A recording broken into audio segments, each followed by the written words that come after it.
Hello students, आपका solution का lesson चल रहा है। इसमें आपने लेक्चर फर्स्ट में सॉल्यूशन के टाइप्स की स्टडी कर ली है। आज के लेक्चर में आप इस सॉल्यूशन की कंसंट्रेशन की यूनिट पढ़ने जा रहे हैं। विलियन की सांद्रता की इकाई क्या होती है इसके बारे में पढ़ना चाह रहे हैं। तो देखिए, इसके लिए मैं पहले आपको एक बेसिक एग्जांपल प्रिपेयर करवाऊं, उससे आपको यह पता चलेगा कि यह टॉपिक मेरे को क्यों पढ़ना है। इस टॉपिक को पढ़ने से हमें किस प्रकार के कंसेप्ट क्लियर होंगे, इसके लिए एक एग्जांपल लेते हैं अपन। सपोज मेरे पास में ये 10 ग्राम सोल्ट है। अपने घर में जो नमक होता है 10 ग्राम नमक ले लिया है और उसको आपने 1 लीटर वाटर में डिजोल्व कर लिया। 1 लीटर वाटर लीजिए, उसमें आप इसका एक सॉल्यूशन बना लीजिए। ये आपके पास में नमक का जलीय विलयन है। दूसरी साइड में दोबारा से एक सॉल्यूशन और बनाया। अभी मेरे पास में 120 ग्राम सॉल्ट है, सपोज 125 ग्राम नमक है और उसको मैंने 1 लीटर वाटर में डिजोल्व कर लिया। 1 लीटर जल में घोल लिया है। ये भी एक सॉल्यूशन बना हुआ है। देखो, दो प्रकार के सॉल्यूशन हैं, दोनों ही नमक के जलीय विलयन हैं, लेकिन दोनों में ये सोल्ट इक्वल नहीं है। ये 10 ग्राम सोल्ट है, ये 120 ग्राम सोल्ट है। मैं इन दोनों ही सॉल्यूशन से अब आगे एक बोतल फिलअप कर रहा हूं। देखो, ये 500 ml की एक बोतल मैंने इसमें से भर ली है। यहां से भी मैंने 500 ml सॉल्यूशन ले लिया है। आप चेक करिए, इसको पढ़ के बताएं। आप इसको पढ़ेंगे 500 ml aqueous solution of salt. इसको भी पढ़िए, बोलिए 500 ml है नमक का जलीय विलयन। ये भी 500 ml है और ये भी 500 ml है। बट स्टूडेंट्स, आप ये देखिए, क्या ये 500 ml सॉल्यूशन और ये 500 ml सॉल्यूशन इक्वल कंसंट्रेशन के हैं? इक्वल नहीं है, क्योंकि देखिए, इसमें तो 1 लीटर में कितना सोल्ट था? 10 ग्राम। इसमें 1 लीटर में कितना सोल्ट था? 120 ग्राम। दोनों की कंसंट्रेशन इक्वल नहीं है। अब यदि अपन इसके बैकग्राउंड को हटा दें और अपने सामने केवल ये दो बोतल रहे, बोतल ए और बोतल बी, और अब हम इसकी रीडिंग करें तो बोतल ए क्या बोल रही है? 500 ml aqueous solution of salt, 500 ml aqueous solution of salt. But दोनों की कंसंट्रेशन इक्वल नहीं है। तो ये कंसंट्रेशन हमें क्लियर हो जाए, इस बोतल के द्वारा हमें ये क्लियर बता दिया जाए, पता चल जाए कि इसमें तो कितनी कंसंट्रेशन है, इसमें कितनी कंसंट्रेशन है। जब इसकी क्लियरिटी अपने सामने आएगी तो हमें एक नया टॉपिक समझ में आएगा और उस प्रकार के टॉपिक को, आज की लेटेस्ट जो कंसंट्रेशन होती है, वो अपन पढ़ते हैं। अब केवल ml या लीटर या मिलीलीटर या केजी या ग्राम बोलने से काम नहीं चलना है। हमें और ज्यादा डेप्थ में जाने की जरूरत है। जैसा कि आपने कुछ सुना भी होगा, molarity, normality, formality, mole fraction, percentage, ppm, PPB, ये सब क्या है? ये कंसंट्रेशन हैं सॉल्यूशन के लिए। नई यूनिट्स हैं, उनकी अपने को प्रिपरेशन करनी है। इसके लिए आपको मैं पहले एक बार इन कंसंट्रेशन के फॉर्मूले प्रिपेयर करवाऊंगा और फिर अपन उनके न्यूमेरिकल्स करेंगे। तो लीजिए, यूनिट ऑफ कंसंट्रेशन का ए पार्ट, फर्स्ट पार्ट जो है वो मैं नोट कर रहा हूं, ग्राम वॉल्यूम टाइप की कंसंट्रेशन। ग्राम वॉल्यूम टाइप की कंसंट्रेशन का मतलब है कि आपको सोल्यूट ग्राम में लेना है और सॉल्यूशन को वॉल्यूम में बनाना है। इसके लिए जो जो यूनिट्स बन सकती हैं, उनमें से नंबर फर्स्ट है मोलरिटी। मोलरिटी का सिंबल, इसको आप कैपिटल M से रिप्रेजेंट किया करें। ये मोलरिटी जो होती है, इसको हमें डिफाइन करना चाहते हैं। मतलब आपको सबसे पहले मोलरता का टॉपिक प्रिपेयर करना है। कैपिटल M मैंने नोट कर दिया है।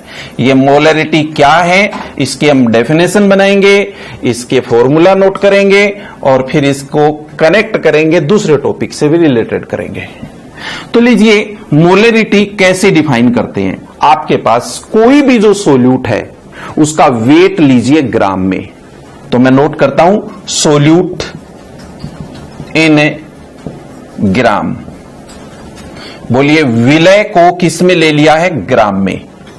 विलय ग्राम में upon molar mass of solute, विलय का अणुभार, विलय की ग्राम में मात्रा बटे विलय का अणुभार into solution in litre, solution in litre. ये आपके पास एक फॉर्मूला है जो मोलरिटी के लिए मैंने नोट किया है। आप इसी फॉर्मूले को अब दोबारा से कैसे लिख सकते हैं, देखना मैं नोट करूं, solute in gram upon molar mass of solute. ये भी सोल्यूट है, ये भी सोल्यूट है, ये ग्राम है, ये मोलर मास है। तो स्टूडेंट्स आपको याद रखना है, यहां पर मैं नोट कर दूं, आपको मोल एक मीनिंग मिलेगा। मोल का मतलब होगा ग्राम अपॉन मोलर मास, इसलिए ये फॉर्मूला आपको यहां पर याद रखना है। मैं इस जगह पे नोट कर दूं, mole means gram upon molar mass. तो फिर ऊपर वाले इस फॉर्मूले को अपन कैसे नोट कर सकते हैं, बोलिए mole of solute upon solution in litre. इसलिए मोलरिटी कैपिटल एम मीन्स मोलरता को हम अब इन दोनों की जगह पर ये लिख सकते हैं मोल। तो बोलिए mole number of solute upon solution in litre.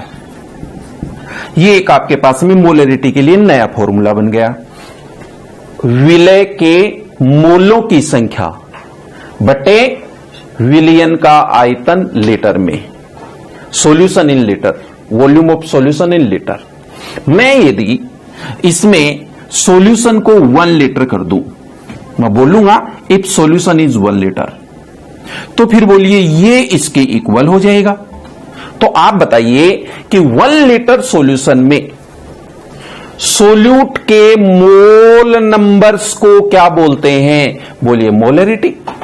1 litre solution में, 1 लीटर विलयन में उपस्थित विलय के मोलों की संख्या को मोलरता कहते हैं। देखो आपको मैं फिर बोलूं, ये सॉल्यूशन है ना, इसको 1 लीटर कर दो, आप 1 लीटर कर देंगे तो ये नंबर इसके इक्वल हो गया।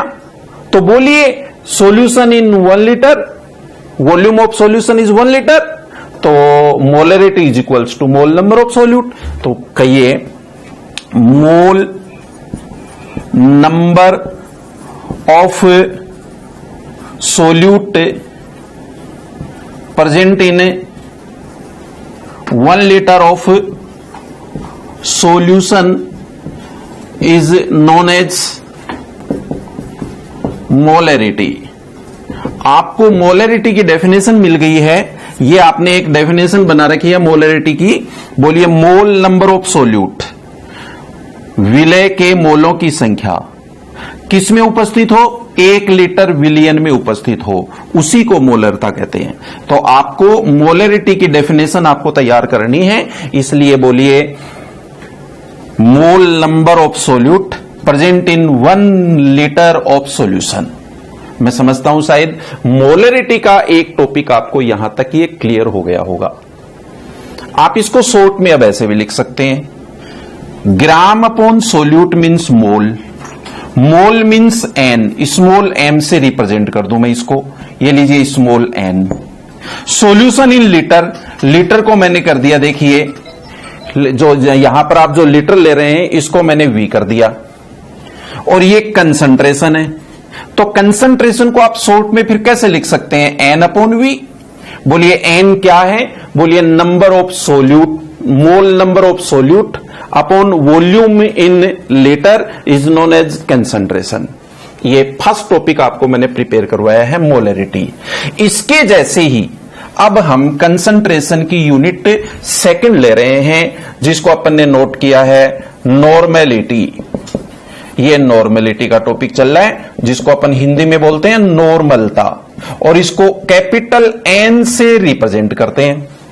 अब हमें इसकी तरह ही इसका भी फॉर्मूला बनाएंगे और इसकी भी डेफिनेशन बनाएंगे। तो स्टूडेंट्स आपको याद रखने का तरीका बताऊं कि जो आपने मोलरिटी में फॉर्मूला लिया था, जहां आप बोलते थे देखो सोल्यूट इन ग्राम, वो एज इट इज लीजिए, जहां आप बोलते थे सॉल्यूशन इन लीटर, वो एज इट इज लीजिए, बस मोलर मास की जगह पे बोल दीजिए इक्विवेलेंट वेट, तुल्यांकी भार। तो मैं ये कैपिटल N के लिए फॉर्मूला बना दूं। बोलिए, देखो ऊपर जैसे नोट किया हुआ है, मैंने लिखा सोल्यूट इन ग्राम्स। सोल्यूट का वेट ले लो, अपॉन जहां मोलर मास है वहां इक्विवेलेंट वेट लीजिए of solute, into solution in litre. Solution in litre मतलब है विलय का ग्राम, विलय की ग्राम में मात्रा बटे विलय का तुल्यांकी भार गुणा विलियन का आयतन लीटर में। कहां चेंज हुआ है? जब मोलरिटी था तब तो लेना है मोलर मास, और जब नॉर्मेलिटी का टॉपिक आ रहा है तब लेना है इक्विवेलेंट वेट। ये इक्विवेलेंट वेट हम उस मोलर मास से ही कैलकुलेट भी कर लेंगे, इसलिए आप ऐसा भी लिख सकते हो। ये देखिए टॉपिक आपके पास आ सकता है कि equivalent weight is equals to molar mass upon N factor. ये एन फैक्टर का एक टॉपिक होगा। एन फैक्टर क्या होता है हम उस फॉर्मूले में देखेंगे कि कौन सा सोल्यूट है, उसमें उस पर पॉजिटिव चार्ज कितना आ रहा है, उससे हम इससे डिवाइड करेंगे तो इक्विवेलेंट वेट आ जाएगा। फिर उस इक्विवेलेंट वेट को ही हम इसमें अप्लाई कर देते हैं। तो इस फॉर्मूले से हम इसकी डेफिनेशन कैसे बनाएंगे, इसकी परिभाषा कैसे बनाएंगे? मैं अगर इसको 1 लीटर कर दूं, सॉल्यूशन को 1 लीटर कर दिया, तो देखिए सोल्यूट का ग्राम अपॉन सोल्यूट का इक्विवेलेंट वेट, तो बोलिए ग्राम पर equivalent present in solution in litre. तो बोलिए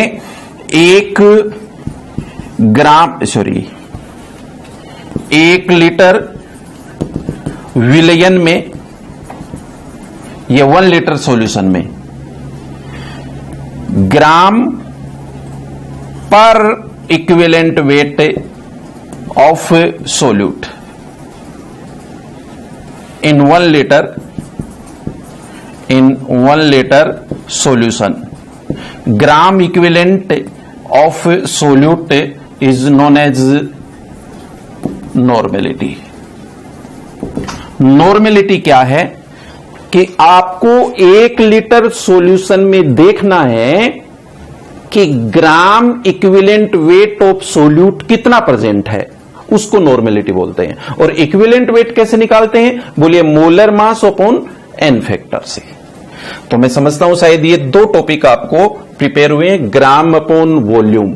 तो देखिए ये ग्राम है और ये वॉल्यूम है, ये ग्राम है और ये वॉल्यूम है।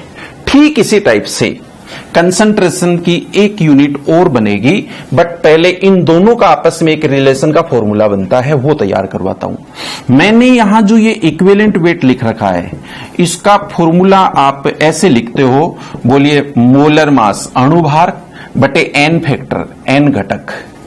इसको आप कहां पे सेट कर सकते हैं? ये वाला जो है इसकी जगह पे ये लिख सकते हैं अपन, इसलिए ये EW इक्विवेलेंट वेट यानी तुल्यांकी भार की जगह पे मैं अब चेंज कर रहा हूं और मैं लिख रहा हूं molar mass upon N factor, upon N factor. तो देखिए जब ये पूरा फॉर्मूला बनेगा तो एन फैक्टर को मैं यहां ऊपर ले जाता हूं, ये इनटू एन फैक्टर। तो एन फैक्टर ऊपर ले जाने से आपके पास इसी फॉर्मूले में एक ये इतना जो पार्ट है इसको आप बोल दोगे मोलरिटी। देखो मोलरिटी का फॉर्मूला ऊपर बना हुआ, तो मोलरिटी को अगर आप इनटू एन फैक्टर कर देते हैं तो किसका फॉर्मूला जाएगा? नॉर्मेलिटी। इसलिए normality is equals to molarity into N factor. आपके पास एक नया फॉर्मूला होगा, इस पर भी क्वेश्चन बनते हैं। ये मोलरिटी और नॉर्मेलिटी का रिलेशन है। इस रिलेशन के बाद मैं थर्ड टॉपिक में चलता हूं जिसको अपन बोलते हैं फॉर्मेलिटी।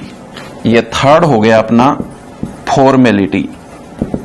फॉर्मेलिटी फॉर्मलता, फॉर्मलता का सिंबल कैपिटल F से रिप्रेजेंट करते हैं। तो इसका भी फॉर्मूला आप वैसे ही बनाइए, देखिए चेंज नहीं करें। Solute in gram as it is लीजिए, solution in litre as it is लीजिए। जहां आप मोलर मास लेते थे वहां पर आप फॉर्मूला वेट लीजिए। तो नॉर्मेलिटी में तो क्या काम में लेते हैं? Equivalent weight. फॉर्मेलिटी में फॉर्मूला वेट और मोलरिटी में मोलर मास। तो मैं नोट करता हूं ये फॉर्मूला एज इट इज ऊपर जो दिया हुआ था, बोलिए solute in gram upon molar मास की जगह पे नोट करता हूं formula wait. Of solute into solution in litre. आपके पास में ये फॉर्मेलिटी के लिए फॉर्मूला बना है। आपको जब फॉर्मूला वेट चाहिए तो वो भी आप ऐसे लिख सकते हो, formula weight is equals to, जहां आप मोलर मास के साथ में डिवाइड करते थे एन फैक्टर को, उसको मल्टीप्लाई कर देंगे तो आपके पास एन फॉर्मूला वेट आ जाएगा। पहले तो हमने इसका इक्विवेलेंट वेट बनाया था, तो equivalent weight is equals to molar mass upon N factor होता है, बट फॉर्मूला वेट के लिए आप बोलिए molar mass into N factor. मैं समझता हूं शायद ये ग्राम ओब्लिक वॉल्यूम की जो कंसंट्रेशन है, मोलरिटी, नॉर्मलिटी एंड फॉर्मेलिटी, ये तीनों टॉपिक आपके प्रिपेयर हुए हैं।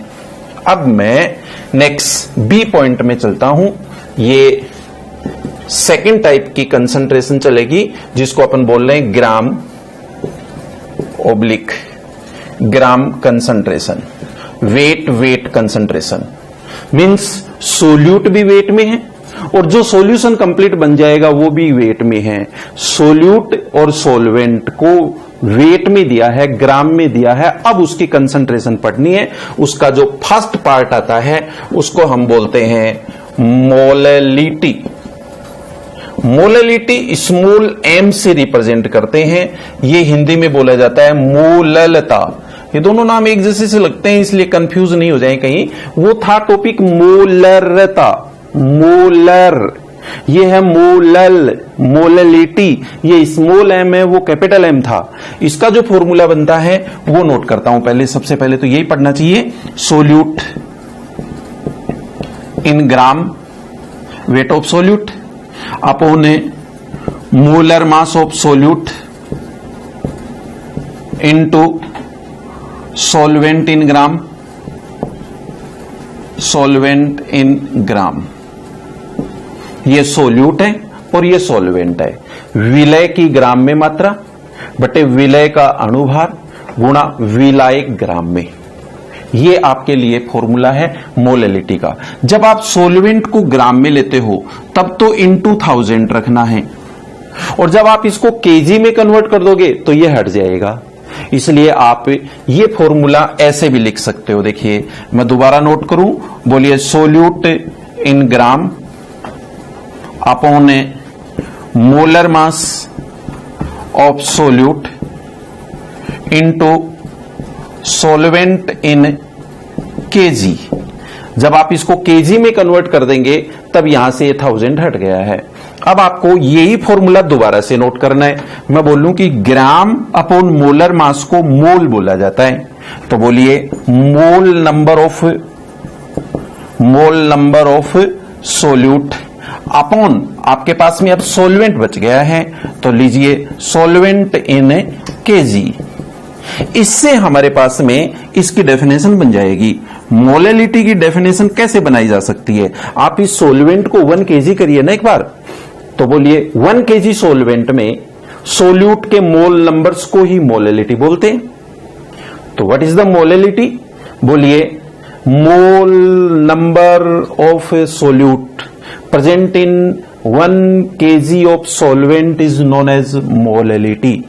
1 kg विलायक में उपस्थित मोलों, विलय के मोलों की संख्या को मोललता कहते हैं। ये स्मॉल एम के लिए आपको फॉर्मूला मिल गया है और उसकी डेफिनेशन मिल गई है। ये फर्स्ट यूनिट थी इस टाइप के लिए। मैं सेकंड यूनिट में चलता हूं, नेक्स्ट, जिसको अपन यहां पर बोल रहे हैं मोल फ्रैक्शन। बी पॉइंट का second topic mole fraction. Mole fraction को आप हिंदी में मोल अंश भी बोल सकते हैं, मोल भिन्न भी बोल सकते हैं, मोल प्रभाज भी बोल सकते हैं, एक ही बात है। ये मोल अंश यानी फ्रैक्शन जो होता है वो ऐसे रिप्रेजेंट किया जाता है। ए तो सोल्यूट के लिए पढ़ना और बी सॉल्वेंट के लिए पढ़ना। बोलिए विलय का मोल अंश, विलायक का मोल अंश। जो अंश होता है, जो फ्रैक्शन होता है वो 1 में से निकालते हैं, इसलिए बोलिए XA + XB = 1। लेकिन हमें एक्स ए कैसे कैलकुलेट करना है, एक्स बी कैसे कैलकुलेट करना है। तो बोलिए एक्स ए किसके लिए है, सोल्यूट के लिए है। तो mole fraction of solute is equals to, हमें ऐसे पढ़ना है, mole of solute upon mole of solution. ये आपके पास में एक्स ए की वैल्यू आ गई है। तो फिर एक्स बी कैसे पढ़ना है, बोलिए mole of solvent upon mole of solution. तो सॉल्यूशन में सॉल्वेंट का फ्रैक्शन, सॉल्यूशन में सोल्यूट का फ्रैक्शन, ये फ्रैक्शन कैलकुलेट किया जाता है, जिसको ऐसे रिप्रेजेंट करते हैं। देखो, mole of solute small N upon mole of solution, solution किससे बनता है, सोल्यूट प्लस सॉल्वेंट से, इसलिए small N plus capital N. तो X A is equals to small N upon small N plus capital N. तो फिर X B is equals to, बोलिए capital N, क्योंकि किसके लिए नोट कर रहे हैं अभी अपन, mole of solvent upon small N plus capital N, इसलिए आप इनको ऐसा भी रिप्रेजेंट कर सकते हैं। या फिर ऐसे बोलिए कि जब अपने पास में एक्स ए की वैल्यू है तो बोलिए X B is equals to क्या होगा, 1 माइनस एक्स ए। आपको एक्स ए यदि दिया हुआ है तो एक्स बी भी इससे कैलकुलेट कर सकते हैं। यह था आपका मोल फ्रैक्शन का फॉर्मूला। इन सभी पर अपन फिर न्यूमेरिकल करेंगे। नेक्स्ट वाला जो वीडियो आ रहा है, लेक्चर जो आ रहा है, उस पर आपको ये जितने भी टाइप की यूनिट्स आ रही है इन सब पर न्यूमेरिकल मिल जाएंगे। इसका नेक्स्ट सी थर्ड पार्ट आ रहा है, जिसको अपन बोलते हैं परसेंटेज, पीपीबी और पीपीएम। मैंने थर्ड पॉइंट लिया है पार्ट परसेंट, पीपीसी। देखिए, पार्ट पर सेंट का मतलब होता है, सेंट मींस 100, 100 में से कितना पार्ट आप कैलकुलेट कर पाएंगे, जिसका सिंबल अपन इस टाइप से नोट किया करते हैं, परसेंटेज। आप इसके लिए बोलिए solute in grams upon solution in grams. Solution को ग्राम में ले लो, सोल्यूट को उसके ऊपर ग्राम में ले लिया, और into cent means 100, 10 to the power 2 कर देंगे, तो फिर आपके पास में फॉर्मूला हो जाएगा पीपीसी, पार्ट पर सेंट। इसी को आप ऐसे भी दूसरे तरीके से लिख सकते हो, पार्ट पर मिलियन, पीपीएम, पीपीएम। और कोई चेंज नहीं होगा, बस यहां पर देखिए ये लिख दिया मैंने, सोल्यूट इन ग्राम्स, विलय की ग्राम में मात्रा, बटे सॉल्यूशन इन ग्राम, विलियन की ग्राम में मात्रा, into 10 to the power 6। 10 to the power 6 का मतलब हो गया है यहां पर मिलियन। और यदि हम इसको बिलियन में कन्वर्ट करें तो यही फॉर्मूला हम कैसे लिखेंगे, बोलिए PPB is equals to solute in grams, विलय ग्राम में, बटे upon solution in gram, solution in grams, into 10 to the power 9। जब 10 टू द पावर 9 आ जाएगा तब आपका टॉपिक आ गया पार्ट पर बिलियन। तो ये 3 टाइप की कंसंट्रेशन होती है। ये तीनों टाइप आपको जो है ना इसमें क्लियर हुए होंगे। मैंने आज का जो टॉपिक लिया है वो यूनिट ऑफ कंसंट्रेशन का है। यूनिट ऑफ कंसंट्रेशन में आप ये 2 टाइप की कंसंट्रेशन पढ़ रहे थे, दोनों में मैंने आपको 3-3 एग्जाम्पल दिए हैं। पहले में था मोलरिटी, नॉर्मेलिटी और फॉर्मेलिटी। इसमें है molality, mole fraction and percentage. आपके ये दोनों टॉपिक समझ में आए होंगे। नेक्स्ट लेक्चर में आपको इन टॉपिक से रिलेटेड न्यूमेरिकल्स की प्रिपरेशन करवाई जाएगी। Thank you students, have a nice day, best of luck.